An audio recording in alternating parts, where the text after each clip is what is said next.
For the first time ever, an American president has been impeached twice. Only this time around, some Republicans joining in, taking a stand against Donald Trump. The resolution is adopted. Without objection, the motion to reconsider is laid upon the table. A historic vote exactly 1 week after a deadly pro-Trump siege at the U.S. Capitol. And just a week before Trump's term in office ends. He must go. He is a clear and present danger to the nation. The Democrat-led impeachment drawn up with just one charge, incitement of insurrection, for Trump's role in the violent ransacking. The stunning breach followed the U.S. president's speech to his supporters. We fight like hell, and if you don't fight like hell, you're not going to have a country anymore.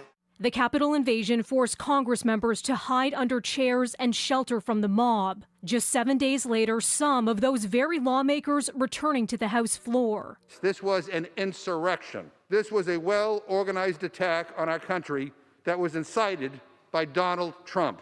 The terrorists who stormed this building planned to hang the vice president, kill the speaker, and topple our government.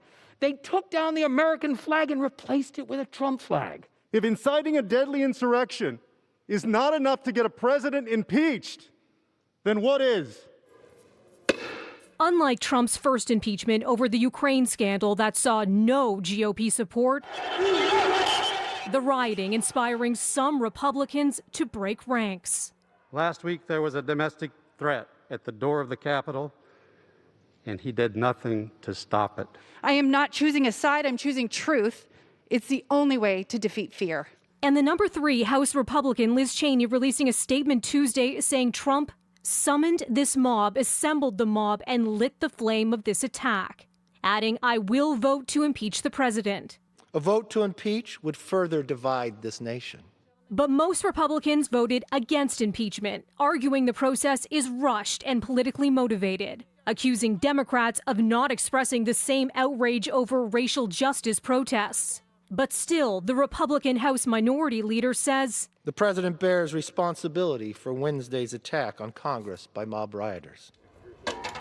The vote taking place under heavy security, alarming warnings of more violence in Washington and throughout the U.S. before Joe Biden's inauguration next week. There are more troops right now in Washington, D.C. than in Afghanistan. Some 15,000 National Guard troops are in D.C., many sleeping inside the U.S. Capitol, marking the first time the building has been used as a barracks since the Civil War. The House Speaker thanking the members on her way in. And during the debate, Trump banned by Twitter and Facebook over fears he could stir up more unrest, releasing a statement saying there must be no violence and calling on Americans to ease tensions and calm tempers. So Trump, now impeached twice, is still the U.S. president. It's up to the Senate to decide whether or not to kick him out. And the Republican Senate Majority Leader Mitch McConnell says he's rejecting calls to hold an emergency session for an impeachment trial. That means still big question marks over what's going to happen next and when.